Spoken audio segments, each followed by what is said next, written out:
managed to get off to the side, whether we sprawled or we were top side control and the guy was able to turn belly down, what have you. But we were able to rotate to the turtle and we got here off to the side. So I want to go ahead and get into the back mount. I'm going to do that first by setting my grip. So very simply, I'm just going to reach across the face here, get the wrist, control my own wrist here. I can grip with the pipe grip, what have you, but just make sure that you've got a good grip here and I've started to settle in. Okay. The next thing I'm going to do is really a lot just kind of depends on him.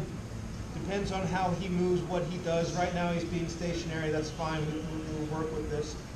But the main idea is I want to either have the guy kind of staying here in all fours, or he's going to try and most likely turn in to face me or roll. Yeah, exactly. So when he does that, he's directing my body over. So he's not going to be able to turn in and actually face me because the grip is pushing back against his shoulder turning in. So he's going to hit a sticking point there. But doing a barrel roll from this position is a good option. It's actually one I use all the time. As soon as somebody sticks their arm inside here, especially if they're leaning over this way, I'm going to take you over in that direction every single time.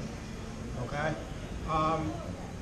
But with this grip actually being what it is, it takes away a lot of the effectiveness of that position. Okay? Once the guy actually sets this grip in, rolling through like that becomes a really bad idea. Because I'm going to get here and he's going to start to roll through and I'm just going to follow and I'm still on his back. Okay? I'm going to take my leg, I'm going to actually tuck it in. So this is where it's differing a little bit from what we did last time. Last time we escaped our hip out. And I can actually do that and still recompose my back position. But I'm going to take my thigh, I'm going to tuck it close to him. So I'm actually moving my thigh into him. Staying a little closer, not escaping my hip away.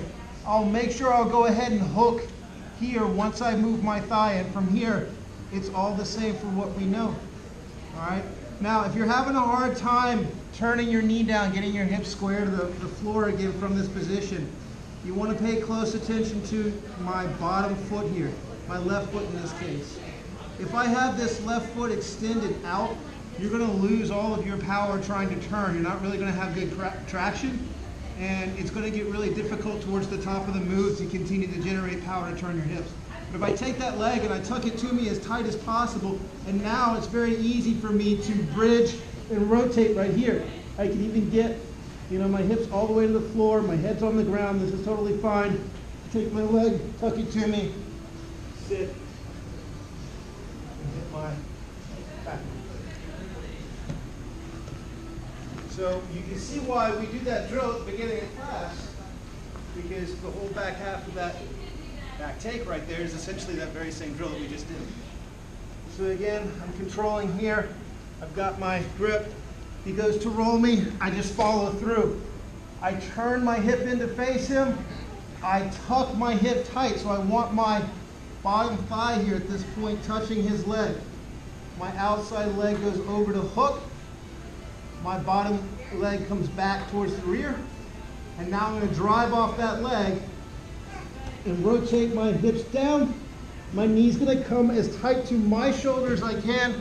I'm going to sit up with the guy. Fall to the opposite side and setting my hook. That makes sense, guys? Are you clear on what we're doing?